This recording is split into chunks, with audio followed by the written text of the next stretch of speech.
राधे राधे, जय श्री राधे। प्यारे मित्रों, एक बार फिर मैं प्रवीण कुमार मिश्र आपके बीच उपस्थित हुआ हूँ और देर नहीं करते हुए हम आ जाते हैं, अपने काम पे लग जाते हैं।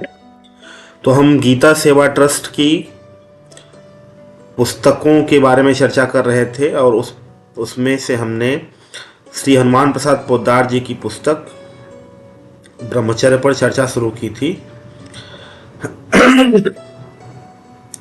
इसमें हम जहाँ तक चर्चा कर चुके थे वहाँ पर हम चलते हैं सीधे। ब्रह्मचर्य हो चुका था, हमारे जीवन का लक्ष्य और उसका साधन हो चुका था। वीर्य धारण ही ब्रह्मचर्य है, इसी पे चर्चा चल रही थी। इसमें भी हमने यहाँ तक कर लिया था कि मनुष्य के शरीर में 7 धातुएं होती हैं, रस से लेकर वीर्य तक, और इनका क्रम भी वही होता है। रस से रक्त, रक्त से मांस, मांस से मेद, मेद से मज्जा, मज्जा से अस्थि, अस्थि से शुक्र यानी वीर्य, इनका बनना। और इसमें हमने देखा था कि जो ओजस नाम का तत्व होता है वह वीर्य से ही प्राप्त होता है और उसी से हमारे शरीर को बल और पुष्टि, तुष्टि, ये सब सारी चीज़ें मिलती हैं। और उसमें हमने चर्चा की थी कि एक बार 30 दिनों तक जब हम खाते पीते हैं तो एक बार यौन क्रिया करने भर का वीर्य इकट्ठा होता है। और अगर कोई व्यक्ति लगातार इस वीर्य का स्खलन करता है, वीर्य का नाश करता है, तो उसका दिवाला निकलने में देरी नहीं लगेगी। तो हम यहाँ पे थे, वीर्य के पतन में ही मनुष्य का पतन है और वीर्य के धारण में ही मनुष्य का जीवन है। तो वीर्य धारण की बहुत ही महिमा है और वीर्य धारण ही ब्रह्मचर्य के रूप में जाना जाता है। वीर्य धारणम ब्रह्मचर्यम, शिव संहिता में कहा गया है, मरणम बिंदुपातेन जीवनम बिंदु धारणात् तस्माद अति प्रयत्नेन कुरुते बिंदु धारणम। बिंदुपात से ही मृत्यु है। बिंदुपात का मतलब है वीर्यपात। वीर्य को बिंदु भी कहते हैं। बिंदुपात से ही मृत्यु है और इस बिंदु के धारण में ही जीवन है। अतएव अति प्रयत्न पूर्वक बिंदु धारण करना चाहिए। मतलब पूरा प्रयत्न करके, पूरी चेष्टा के साथ अपने वीर्य का स्खलन होने से, अपने वीर्य का नाश होने से उसे बचाना चाहिए। किसी भी प्रकार से वीर्य को शरीर से बाहर नहीं निकलने देना चाहिए।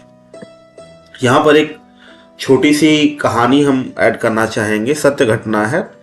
स्वामी विवेकानंद जी के बारे में सभी जानते होंगे। स्वामी विवेकानंद जी जब युवावस्था के थे, शुरू में युवावस्था जब उनकी आई थी, तो एक दिन उनके साथ ऐसा हुआ कि उनका वीर्य अपने आप स्खलित हो गया, मतलब वीर्य शरीर से बाहर आ गया। तो उन्हें पता नहीं था कि ये क्या है। तो उन्होंने उसे अपनी माँ को दिखाया कि माँ देखिए, ये हमारे शरीर से बाहर निकला है। तो उनकी माँ ने उनको समझाया था कि बेटा, ये निकल गया, लेकिन ये तुम्हारा अमृत है और ये फिर से शरीर से बाहर कभी नहीं निकलना चाहिए। और अगर ये तुम्हारे शरीर में बना रहता है तो तुम विश्व विजेता बनोगे, और अगर इसी का नाश हुआ तो तुम मृत्यु को प्राप्त होगे। जीवन तुम्हारा मृत्यु के समान हो जाएगा। तो ये वीर्य की महत्ता पर एक छोटा सा प्रसंग मैंने आपके सामने रखा है। भगवान शिव जी इसी बिंदु धारण यानी ब्रह्मचर्य के प्रताप से इतने प्रभाव संपन्न हैं जो हलाहल विष को पीकर भी स्वस्थ रह सके। मतलब भगवान, इतनी इसकी महत्ता है कि भगवान शिव की जो स्थिति है वो उनके ब्रह्मचर्य की वजह से ही है, उनके बिंदु धारण यानी वीर्य के संरक्षण से ही है। और इसी के प्रताप से उन्होंने हलाहल विष, ये कहानी आप सभी जानते होंगे कि भगवान शिव जो देवासुर संग्राम जो देव और असुर मिल करके क्षीर सागर का मंथन किए थे, तो उसमें से निकलने वाला जो हलाहल नाम का विष था, उसको पी करके भगवान भी स्वस्थ रह सके। उसके पीछे कौन है, उसके पीछे का कारण क्या है? यही ब्रह्मचर्य है। यह सब महात्म कामदेव पर विजय करने का ही है। कामदेव का मतलब वही कामुकता, यौन क्रिया करने को, यौन क्रिया आदि को काम कहा जाता है। तो कामदेव पर विजय प्राप्त करने की वजह से ही भगवान शिव का इतना महात्म्य है। भगवान शिव स्वयं कहते हैं, सिद्धे बिंदौ महारत्ने किम न सिद्ध्यति भूतले, यस्य प्रसादा महिमा ममाप्येता दृशो अभवत। जिसके प्रभाव से संपूर्ण ब्रह्मांड में मेरी ऐसी महिमा हुई है, उस वीर्य बिंदु के धारण में जगत में कौन सा ऐसा कार्य है जो सिद्ध नहीं हो सकता। तो ये कोई मजाक का विषय नहीं है। मतलब कहने का कि थोड़ा सा दृष्टिकोण लोगों का इस तरीके से बना है, युवाओं का दृष्टिकोण ऐसे बना है कि ब्रह्मचर्य या वीर्य के बारे में जब बातचीत होती है तो लोग गंभीरता से नहीं लेते हैं, हंसने लगते हैं और तमाम तरीके की चीज़ें। लेकिन सच्चाई ये है कि इसको मजाक में नहीं लेना चाहिए। अगर वीर्य आपके शरीर में है तो इस सृष्टि का कोई भी ऐसा कार्य नहीं है जिसको आप कर नहीं सकते। इतनी क्षमता शरीर में आ जाती है। तो जो जितने स्तर तक का धारण कर लेता है उसकी क्षमता उतनी ही विकसित हो जाती है। तो इसको पूर्ण गंभीरता से लेना चाहिए। भक्तराज हनुमान और पितामह भीष्म के ब्रह्मचर्य का प्रताप जगत प्रसिद्ध है। भगवान हनुमान, जो हनुमान जी हैं और पितामह भीष्म जो हैं, ये आजीवन ब्रह्मचर्य का इन्होंने व्रत लिया था और हनुमान जी आजीवन ब्रह्मचारी रहे ही। तो उनके अंदर जो दिव्यताएं देखने को मिलती हैं, उनकी जो शक्ति देखने को मिलती है, वो इसी वजह से देखने को मिलती है क्योंकि उन्होंने ब्रह्मचर्य को धारण किया, अपने वीर्य का पूर्ण रूप से संरक्षण किया। वास्तव में यह सर्वथा सत्य बात है कि ब्रह्मचर्य ही सारे पुरुषार्थों का मूल है। जितने भी पुरुषार्थ हैं, आप कुछ भी करें, अगर आपका ब्रह्मचर्य ठीक है तो आप उस कार्य को अंतिम परिणाम तक ले जाएंगे और उसमें सफल होंगे। अन्यथा अगर आपका ब्रह्मचर्य ठीक नहीं है तो हो सकता है कुछ क्षण के लिए सफलता देखने को मिल सकती है, लेकिन आप धराशायी हो जाएंगे। अंत में परिणाम के रूप में आपका यही होगा कि आप असफल हो गए या गिर गए। इससे मनुष्य सदा निरोग और सुखी रहता है। इसे अकाल, जरा और मृत्यु से रक्षा होती है। रोग नहीं आते हैं, व्यक्ति सुखी रहता है, मृत्यु से भी रक्षा होती है, बुढ़ापा जल्दी नहीं आता। इसी से हृष्ट पुष्ट बलिष्ठ और धर्मपरायण संतान उत्पन्न होती है। जिसका ब्रह्मचर्य ठीक है उसकी संतान भी हृष्ट पुष्ट और बलिष्ठ पैदा होती है। इसी से मनुष्य दीर्घजीवी, मतलब लंबे समय तक जीवन को प्राप्त करता है। श्रुति संपन्न, सत्यवादी, जितेंद्रिय और धर्मनिष्ठ होता है। सत्यवादी होता है, जितेंद्रिय होता है। और श्रुति संपन्न का मतलब यहाँ पे है, हमारे यहाँ जो शास्त्र हैं उनमें श्रुति और स्मृति के रूप में उनको परिभाषित किया जाता है। मतलब विद्वान होगा। श्रुति संपन्न का मतलब एक तरीके से कह सकते हैं कि विद्वान। इसी से भजन और ध्यान की योग्यता प्राप्त होती है। इसी से योग के साधना में रुचि और सिद्धि प्राप्त होती है। इसी से मनुष्य निर्भय और विनम्र होकर जगत की सेवा कर सकता है। इसी के बल से अंत में परमात्मा को भी प्राप्त कर सकता है। यही सर्वप्रथम परम साधन है। तो परम साधन के रूप में ब्रह्मचर्य को देखा जा रहा है। इससे ऐसा कुछ भी नहीं है कि जो आप कर नहीं सकते हैं। निर्भय होकर, विनम्र होकर समाज की सेवा करना, योग साधना करना, या आजकल के जो बालक हैं, आधुनिक समय में देखा जाए तो डिफरेंट टाइप के कॉम्पिटिटिव एग्जाम्स के प्रिपरेशन करते हैं, तो उनके लिए भी ब्रह्मचर्य को धारण करना अत्यंत आवश्यक है। अब तो जो कई हमने देखा है कि कई जो शिक्षक हैं कोटा आदि के या फिर ऑनलाइन कोचिंग देने वाले, वो अब इस पे बड़ा फोकस कर रहे हैं कि नहीं, ब्रह्मचर्य को धारण करना चाहिए। बात यह है कि आप जब किसी चीज़ की तैयारी करते हैं, पढ़ाई लिखाई करते हैं, तो उससे जुड़ा हुआ एक प्रेशर आपके ऊपर जनरेट होता है। तो प्रेशर को सह लेने की क्षमता उसी के अंदर होती है जिसका ब्रह्मचर्य ठीक होता है। तो सबके लिए आवश्यक है, चाहे प्राचीन काल रहा हो, चाहे आधुनिक काल है, चाहे आज का समय है, सबके लिए ब्रह्मचर्य अत्यंत ही आवश्यक है।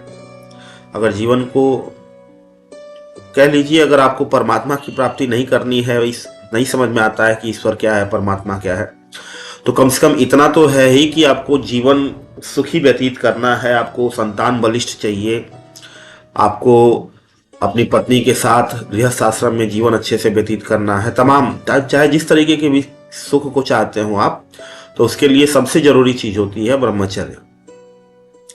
यह पहला और परम साधन है। प्रजापति ब्रह्मा जी ने देवराज इंद्र से दीर्घ काल तक ब्रह्मचर्य पालन कराने के बाद ही उसे ब्रह्म विद्या के उपदेश का अधिकारी समझा था। ये इंद्र जी के बारे में ये है कि ब्रह्मा जी ने उनको ब्रह्मचर्य का पालन कराया, उसके बाद उपदेश दिया। भगवान ने गीता में कहा है, यदि छंतो ब्रह्मचर्यम चरंती, परमात्मा की प्राप्ति के इच्छुक ब्रह्मचर्य का पालन करते हैं। अतएव हमें यदि अगर भगवत प्राप्ति की अभिलाषा है तो मन लगाकर स्वयं ब्रह्मचर्य का सेवन करना चाहिए और अपनी संतानों से करवाना चाहिए, जिससे आगे चलकर वे भगवत प्राप्ति के अधिकारी बन सके। जो लोग ऐसा नहीं करते वे अपने पैरों पर आप ही कुल्हाड़ी मार रहे हैं। तो जो भगवत प्राप्ति का इच्छुक है, जो आत्मबोध प्राप्त करना चाहता है, जो ईश्वर तत्व को समझना चाहता है, जिसने अपने जीवन में ये लक्ष्य निर्धारित किया है कि नहीं, मेरे जीवन का मूल क्या है, मेरे जीवन का कारण क्या है, मैं उसको समझूंगा, तो इस तरीके की इच्छाओं को रखने वाले व्यक्ति के लिए तो ब्रह्मचर्य अत्यंत ही आवश्यक हो जाता है। इसके अलावा जो व्यक्ति अपने जीवन को सुखी बनाना चाहता है, उसके लिए भी ब्रह्मचर्य अत्यंत आवश्यक है। आगे चलते हैं। वीरनाश और उससे हानि। अगली हेडिंग है वीरनाश और उससे हानि।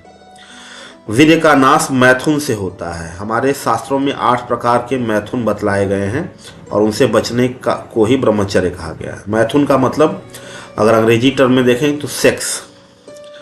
तो वीर का नाश सेक्स से होता है, ये सभी समझते हैं, इसमें कुछ खास नहीं है। शास्त्रों में 8 प्रकार के मैथुन बताए गए हैं। कौन कौन से?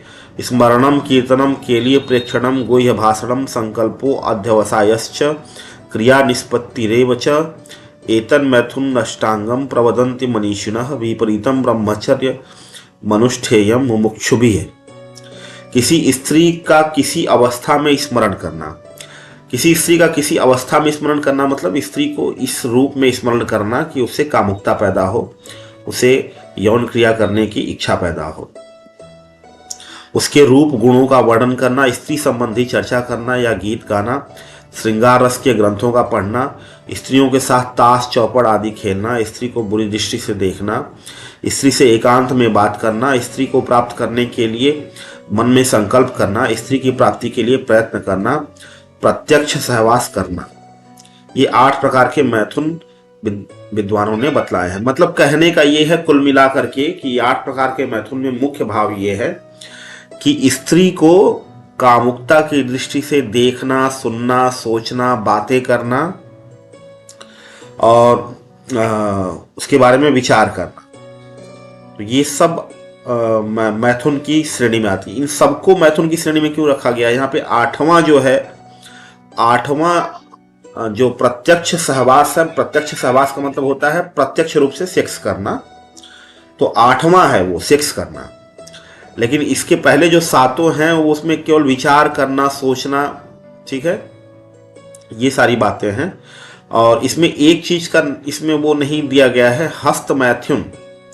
आजकल के उसमें आगे आएगा कि आजकल अनेक प्रकार से जो है मैथुन करने की क्रियाएं लोगों में प्रचलित है। तो हस्त मैथुन में भी क्या होता है, व्यक्ति स्त्री के बारे में विचार करके या चित्र देख करके या पोर्न मूवीज वीडियोस को देख करके अपने हाथों के द्वारा अपने वीर्य का नाश करता है। तो ये सारे के सारी चीजें मैथुन में आएंगी और इनसे वीर्य का नाश होता है। और मोक्ष की कामना वालों को इन 8 से अवश्य बचना चाहिए। अब देखिए बात ये है, एक बात यहाँ पे समझने वाली है कि जैसे लोगों को लोगों के मन में ये बात रहती है कि स्त्री से बात करना, स्त्री के बारे में सोचना या स्त्री के साथ खेलना कूदना, ये तो सामान्य सी बात है, इससे वीर्य का नाश थोड़ी, इससे कोई सेक्स की भावना, काम की भावना नहीं पैदा होती है। ये तो सामान्यतः लोग कर रहे थे। आपको सच्चाई में बताऊं जितने लोग चाहे विदेशों में हो, चाहे जो मॉडर्न अपने आप को समझते हैं देशों में रहते हैं, वो लोग स्त्रियों के साथ किसी भी तौर तरीके से रहने को बहुत सामान्य समझते हैं। आपको सच्चाई बताऊं, उनमें से 90% लोग ऐसे होते हैं जो ब्रह्मचर्य, 99% ऐसे लोग होते हैं, या 100% कह सकते हैं, 100% ऐसे लोग होते हैं जो ब्रह्मचर्य का पालन नहीं करते। वो अपने वीर्य का स्खलन करते हैं और इसीलिए वो किसी स्त्री के साथ अगर सामान्य रूप में रहते हैं, किसी भी अवस्था में रहते हैं, तो उनके ऊपर कोई खास फर्क नहीं पड़ता। बात यह है कि अगर आप ब्रह्मचर्य की साधना करना शुरू करेंगे, तो जब ब्रह्मचर्य की साधना करना शुरू करेंगे, अपने वीर्य का संरक्षण करने का प्रयास करेंगे, तो जैसे जैसे आप इसमें आगे बढ़ेंगे, तो वैसे वैसे अगर किसी स्त्री के बारे में थोड़ा सा भी आपने विचार किया, या कोई चित्र दिख गया, या कोई वीडियो दिख गया, या रास्ते में चलती हुई किसी स्त्री को आपने देख लिया जिसने कपड़े अश्लील तरीके के पहन रखे हैं, तो उससे आपके मन में एक इतनी ज़्यादा अट्रैक्शन फील होगा, इतना ज़्यादा पीड़ा पैदा होगी कि वो एक सामान्य व्यक्ति के अंदर नहीं होती। जो सामान्य रूप से अपने वीर्य का नाश करते हैं वो लोग ऐसा फील नहीं कर सकते। लेकिन अगर आप ब्रह्मचर्य की साधना कर रहे हैं तो आपके अंदर वो फील होगा, आपको वो अनुभव होगा। थोड़ा सा भी अगर इस तरीके की चीज़ें दिखाई पड़ जाएंगी तो आपके अंदर एक आग सी पैदा हो जाएगी, एकदम खींचे चले जाएंगे। तो इसीलिए कहा जाता है, इसीलिए यहाँ पे ये कहा गया है कि मोक्ष की कामना वालों को इन 8 से बचना चाहिए। मतलब प्रत्यक्ष सहवास से ही नहीं, स्त्री के बारे में विचार करना, स्त्री का संग करना, स्त्री के साथ रहना, अकेले में स्त्री से बात करना, इन सब की मनाही की गई है। क्यों? क्योंकि वो ब्रह्मचर्य का साधक होता है, और ब्रह्मचर्य का साधक है तो धीरे धीरे जैसे जैसे ऊंचाई पे उठता है, अगर थोड़ा सा भी उसको अगर अकेले में बात भी कर लेता है, अकेले में मिल भी लेता है, तो उसके पतन होने की संभावना बहुत अधिक हो जाती है। तो इसलिए यहाँ पे ऐसा कहा गया है। बहुत से लोग होली के अवसर पर भौजाई, साले की स्त्री, मित्र, पत्नी या पड़ोसिनों के साथ फाग खेला करते हैं। इसको भी एक प्रकार का मैथुन समझना चाहिए। यह सब स्त्री पुरुषों को इस पापाचार से अवश्य बचना चाहिए। तो आप समझ लीजिए कि किस तरीके की बातें कही जा रही हैं। अब इन बातों को सोच करके आपके मन में ये बात आई, ये बहुत पुरानी बातें हैं, आधुनिक काल में बहुत लोग आगे बढ़ चुके हैं, किसको रोकेंगे, क्या कर। अरे आप अपना देखो भाई, आप अपना देखो, आपको किस तरीके से रहना है, समाज कैसे रहता है उसकी चिंता मत कीजिए, आप अपना देखिए कि आपको कैसे रहना है। तो अगर आप ब्रह्मचर्य के साधक हैं, ईश्वर भगवत तत्व की प्राप्ति आपको करनी है, तो सीधी सीधी बात है कि आपको चाहे भौजाई हो, साली हो, साले की स्त्री हो, मित्र पत्नी हो, कोई भी हो, उसके साथ इस तरीके से व्यवहार नहीं करना चाहिए जिससे कि आपके ब्रह्मचर्य पर हानि हो जाए। पर स्त्री के साथ तो मैथुन करना सर्वथा निषिद्ध है। पर स्त्री का मतलब होता है अपनी पत्नी के अतिरिक्त किसी दूसरी पत्नी के साथ, किसी दूसरी स्त्री के साथ मैथुन करना सर्वथा निषिद्ध है ही। निषिद्ध है मतलब मना है। परंतु अपनी स्त्री के साथ भी इन 8 प्रकार के मैथुनों से मुमुक्षुओं को बचना चाहिए। अपनी स्त्री के साथ भी इन 8 प्रकार के मैथुनों से मुमुक्षुओं को बचना चाहिए। मतलब आपकी अपनी पत्नी है, उसके साथ भी बचना चाहिए। अब आप सोचेंगे कि अपनी पत्नी के साथ बचेंगे तो फिर बच्चे कैसे पैदा करेंगे, या फिर अन्य तरीके की चीज़ें कैसे होंगी। भाई, बच्चे पैदा करने के लिए हमारे शास्त्रों में, हमारे देश की संस्कृति में मना नहीं किया गया है। संतान, यहाँ तक कि भगवान ने गीता में कहा है कि धर्मो अविरुद्धो कामो अस्मि, ऐसे ही कुछ कहा, अब याद नहीं आ रहा है श्लोक मुझे, कि मतलब धर्म से अविरुद्ध काम भी मैं ही हूं। मतलब अगर संतान उत्पत्ति के लिए काम की साधना की जा रही है, यौन क्रिया की जा रही है, तो वो ईश्वर की ही पूजा के रूप में मानी जाती है। उसके अलावा मनमाने तरीके से कभी भी हर दिन अपनी पत्नी के साथ भी जो मुमुक्षु लोग हैं, मुमुक्षु का मतलब होता है कि जो ईश्वर तत्व की प्राप्ति करना चाहते हैं, मोक्ष की प्राप्ति करना चाहते हैं, उनको अपनी पत्नी के साथ भी संयम से रहना चाहिए। ऐसा नहीं कि विवाह आपका हो गया, आपकी पत्नी आ गई है तो आप मनमाने तरीके से चाहे जो कर लें, तो फिर आप मुमुक्षु कैसे हैं? आप ईश्वर, आप साधक कैसे हैं? आप ईश्वर तत्व को कैसे समझेंगे? आपके लिए ब्रह्मचर्य अत्यंत आवश्यक है। यहाँ तक कि जो संत लोग होते हैं उनका कहना है कि अगर कोई गृहस्थ व्यक्ति है, गृहस्थ मतलब जिसकी शादी हो चुकी है, विवाह हो चुका है, अगर वो अपनी पत्नी के साथ केवल संतान उत्पत्ति के लिए ही सहवास करता है, यौन क्रिया करता है, तो उसका उसके ब्रह्मचर्य का नाश नहीं माना जाएगा, वो ब्रह्मचारी ही माना जाएगा। अगर केवल और केवल उसने पुत्र पैदा करने के लिए, संतान पैदा करने के लिए ही काम क्रिया का सहारा लिया तो कुल मिलाकर के कहने का मतलब यह है कि अपनी पत्नी के साथ भी संयमित तरीके से यौन क्रिया करनी चाहिए। और एक सच्चाई मैं आपको यहाँ पे और भी बता देता हूँ कि एक अपना अनुभव भी है और शास्त्रों में भी कई जगह ये बातें आती हैं कि आपको अगर यौन क्रिया का सुख ही लेना है तो भी आपको संयम से रहना चाहिए। यौन क्रिया का सुख मतलब सेक्स का सुख लेना है तो भी आपको संयम से रहना चाहिए। कारण ये है कि आप लगातार अगर यौन क्रिया में उलझे रहेंगे तो आपको सुख मिलना समाप्त हो जाएगा और आपकी इंद्रियां शिथिल पड़ जाएंगी, मतलब जो सेक्स ऑर्गन्स हैं वो खराब हो जाएंगे और आपको कई प्रकार के रोग हो जाएंगे। तो आप अगर बलिष्ठ पुष्ट रहना चाहते हैं तो भी आपको ब्रह्मचर्य का पालन करना चाहिए और अंतर देकर के, अगर आपका विवाह हो गया है तो अंतर देकर के अपनी पत्नी के साथ सहवास करना चाहिए। प्रत्यक्ष सहवास के अतिरिक्त अन्य प्रकार के मैथुनों प्रत्यक्ष सहवास के अतिरिक्त अन्य प्रकार के मैथुनों में वीर्य स्खलित होकर अंडकोशों में आ ठहरता है, जिनसे धातु दौर्बल्य, स्वप्न विकार, प्रमेह, मूत्रकृच्छ, यक्ष्मा आदि अनेक प्रकार की बीमारियां हो जाती हैं। तो जैसा कि मैंने बताया था आपसे कि हमारे शरीर में एक नाड़ी होती है, नाड़ी का नाम मैंने बताया था आपसे कि कौन सी नाड़ी होती है, मनोवाह नाड़ी, थोड़ा सा विस्मृत हो गया था, मनोवाह नाड़ी होती है। और जैसे ही हम काम क्रिया की, सेक्स की का चिंतन करते हैं, विचार करते हैं, तो हमारे पूरे शरीर से जो वीर्य है, जो ओजस तत्व है, वो नाड़ियों के द्वारा खींच करके हमारे जननांगों तक पहुंच जाता है। अब उसके बाद आप क्रिया करें चाहे ना करें, आप सहवास करें चाहे ना करें, सेक्स करें चाहे ना करें, वो आपके शरीर से निकल चुका है और आपके जननांगों में, अंडकोशों में आ गया है। अंडकोश का मतलब जननांग ही है, अंडकोशों में आ जाता है। अब वो निकल ही जाएगा। वो आपसे स्वप्न विकार आदि के माध्यम से, स्वप्न में आपने कुछ गलत देखा तो उसके माध्यम से वो शरीर की आपसे बाहर निकल जाएगा।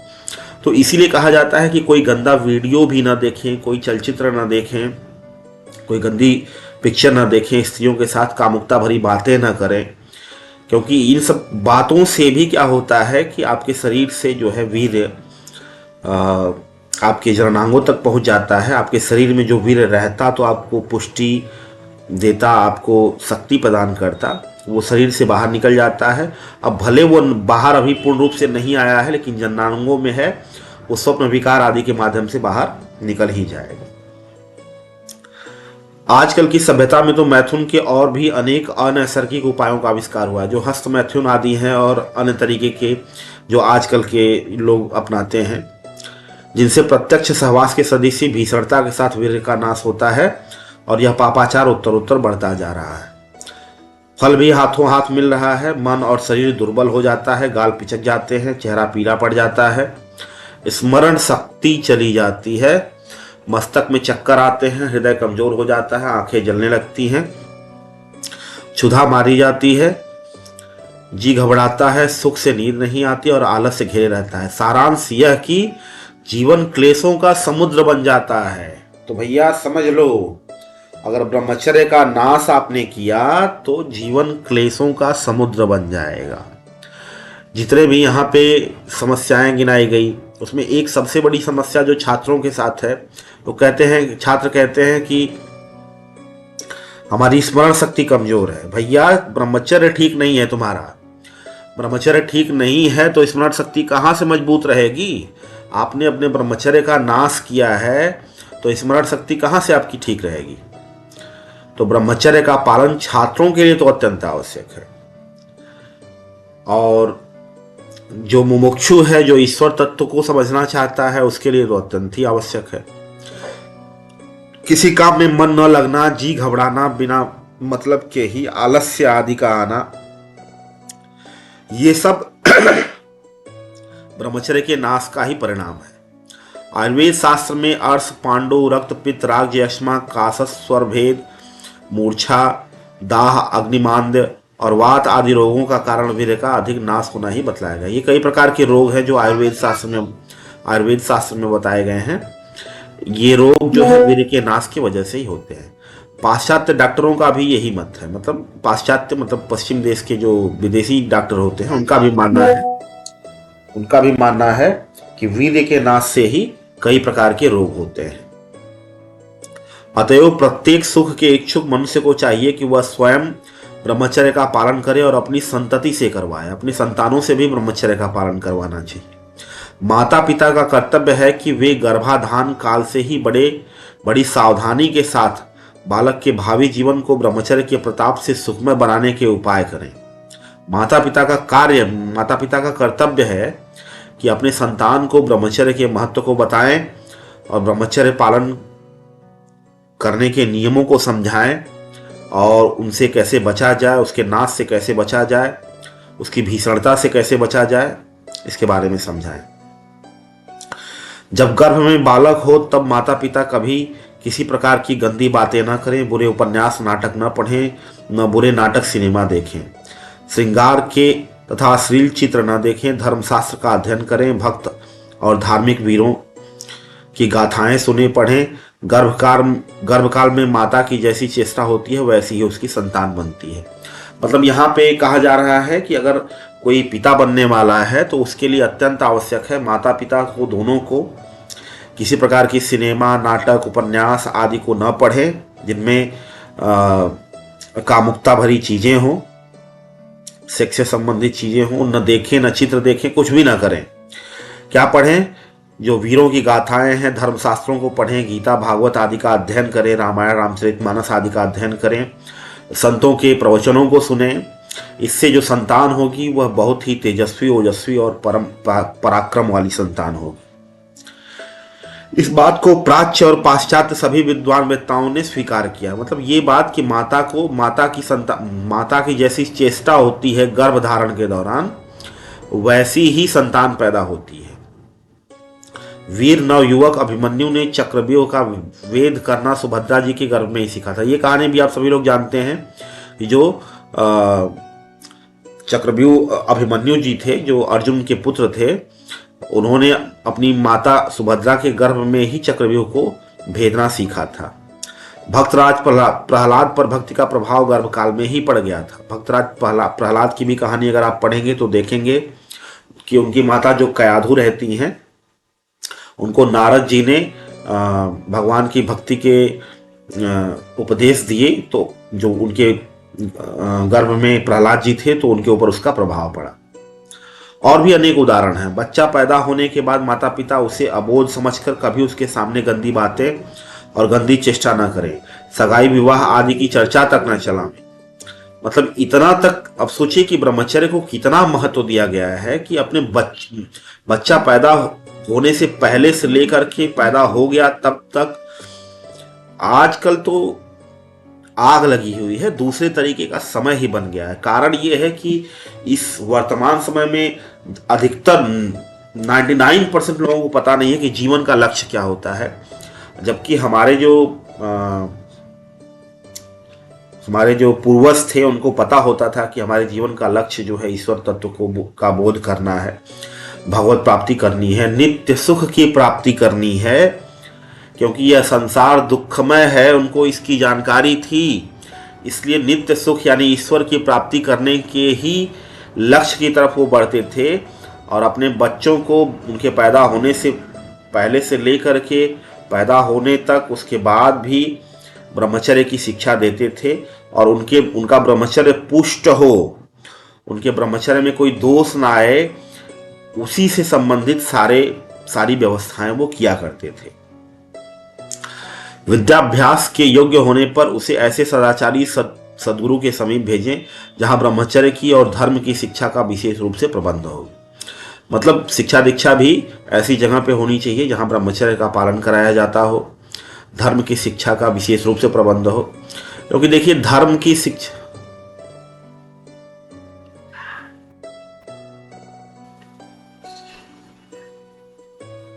तो बात यह है कि धर्म की शिक्षा अगर नहीं दी जाएगी बच्चों को, अपनी संस्कृति, अपने धर्म की शिक्षा नहीं दी जाएगी, तो किसी भी तरीके से उनके ब्रह्मचर्य को या उनके जीवन को उज्जवल नहीं बनाया जा सकता है।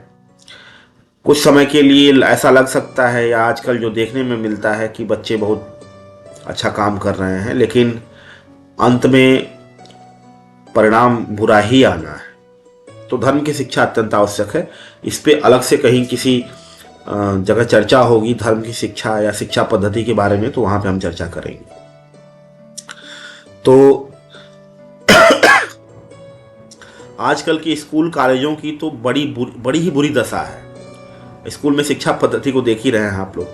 सौभाग्यवश शायद ही कोई ऐसा स्कूल या कॉलेज होगा जहां बालक दुराचरण न करते हों। मतलब बालक गंदे आचरणों में लिप्त ही होते हैं आजकल के स्कूलों में। बड़े ही खेद का विषय है कि भारत के भावी आशा स्थल भारत जननी के प्रिय बालकों की जीवन शक्ति शिक्षा के नाम पर बुरी तरह से नष्ट हो रही है। ये आज के शिक्षा की स्थिति है कि बालक को ऐसी शिक्षा दी ही नहीं जाती है, धर्म की शिक्षा नहीं दी जाती है, आध्यात्म की शिक्षा नहीं दी जाती है, ब्रह्मचर्य की शिक्षा नहीं दी जाती है। मतलब घोर स्थिति हो गई है। और इसी से यही कारण है कि कुछ लोगों के बालक सौभाग्यवश अगर एक्सीडेंटली कुछ ठीक निकल गए भाग्य से अपने, तो ठीक ही है, उनकी किस्मत है। नहीं तो अधिकतर लोगों के बालक जो है जो नाश की दिशा में चले जा रहे हैं। प्रथम तो पाश्चात्य शिक्षा का विषैला रोग ही बालक को अपने धर्म से गिरा देता है। दूसरे, आजकल के स्कूल कॉलेजों का विषय प्रधान बिगड़ा हुआ वातावरण उनके जीवन की प्राय समस्त शक्ति को बिगाड़ देता है। तो ये जो पाश्चात्य शिक्षा पद्धति है जो आज आपके देश में संचालित है, वो धर्म की शिक्षा तो है नहीं। धर्म का किसी भी रूप में शिक्षा नहीं दिया जाता। आप सुबह 8 बजे अपने स्कूल में जाते हैं, 2 बजे तक आते हैं, आपको कितना धर्म की शिक्षा दी जाती है बताइए? एक अक्षर भी धर्म का नहीं पढ़ाया जाता। अब हमारे जैसा कोई शिक्षक हो, आ जाए, थोड़ी बहुत बातें बता दे, वो भी उसके ऊपर रिस्ट्रिक्शन रहता है। वो भी बेचारा सोचता है कि अगर मैं ऐसे बताता हूँ, अगर कोई सुन लेगा, जान लेगा, तो हमारे बारे में क्या सोचेगा। या हो सकता है, यहाँ तक भी हो सकता है कि उसको नोटिस मिल जाए कि आप ये सब चीज़ें नहीं पढ़ा सकते। मेरे साथ ऐसा हुआ है। एक जगह मुझे ऐसा कहा गया था कि आप इस तरीके की चीज़ें नहीं पढ़ा सकते, नहीं बता सकते हैं बच्चों को। आपको जो पढ़ाने के लिए दिया गया है, मैं तो केमिस्ट्री पढ़ाता हूँ, तो आपको जो केमिस्ट्री पढ़ाने के लिए दी गई, आप केमिस्ट्री पढ़ाइए, उसके अलावा आप कोई चीज़ नहीं पढ़ाइए। तो अगर किस्मत से थोड़ा बहुत सुनने को मिल गया तो मिल गया। और माता पिता, अब बच्चों को शिक्षा कहाँ से मिले? माता पिता से मिल सकती है। माता पिता को खुद ही ज्ञान नहीं है तो बच्चों को शिक्षा कहाँ से देंगे? यही कारण है कि मेरा जो प्रयत्न है, मैं अपने ये वीडियो डाल करके जो बच्चे हैं उनको अपने धर्म से जोड़ने का और उसकी महानता के बारे में समझाने का प्रयास करने की कोशिश कर रहा हूं। हमारी जाति के जीवन में यह एक बड़ा भारी घुन लग गया। जो आधुनिक शिक्षा पद्धति है, यह घुन के समान हमारी जाति, मतलब जो हिंदू जाति है, सनातनी आयुर्वैदिक हिंदू लोग हैं, उनकी जाति में एक घुन के समान है जो आधुनिक शिक्षा पद्धति है। यदि इससे रक्षा न हुई तो बड़ा अनर्थ हो जाने की आशंका है। मनुष्यों को शीघ्र ही सचेत होना चाहिए। कहाँ तो सब प्रकार से इंद्रिय संयम कर ब्रह्म प्राप्ति के लिए अरण्यवासी त्यागी गुरु की झोपड़ी में रहकर सब प्रकार की सत शिक्षाओं को प्राप्त करने का स्तुत्य आदर्श, और कहाँ आज बड़ी बड़ी अट्टालिकाओं में प्रायः असंयमी भाड़े के शिक्षकों द्वारा विषय प्रसवनी जड़वाद में लगा देने वाली शुष्क अविद्यारूपी विद्या का शिक्षण। मतलब इसमें यह कहा जा रहा है कि कहाँ पहले हमारे यहाँ जो गुरुकुल चलते थे, उन गुरुकुलों में जो ईश्वर तत्व की प्राप्ति के लिए शिक्षा दीक्षा दी जाती थी, और जो गुरु हुआ करते थे वे अरण्यवासी त्यागी, स्वयं में त्यागी होते थे, स्वयं में आत्मबोध प्राप्त किए होते थे और वो शिक्षा देते थे। और आज क्या है, जो बड़ी बड़ी अट्टालिकाओं, मतलब बड़ी बड़ी बिल्डिंग्स में भाड़े के शिक्षकों, मतलब ऐसे शिक्षक जिनका अपने जीवन में कोई संयम नहीं है, अपने जीवन में कोई धर्म का बोध नहीं है, धर्म का ज्ञान नहीं है, साधना का बल नहीं है, ऐसे शिक्षक जो है शिक्षा दिया करते हैं।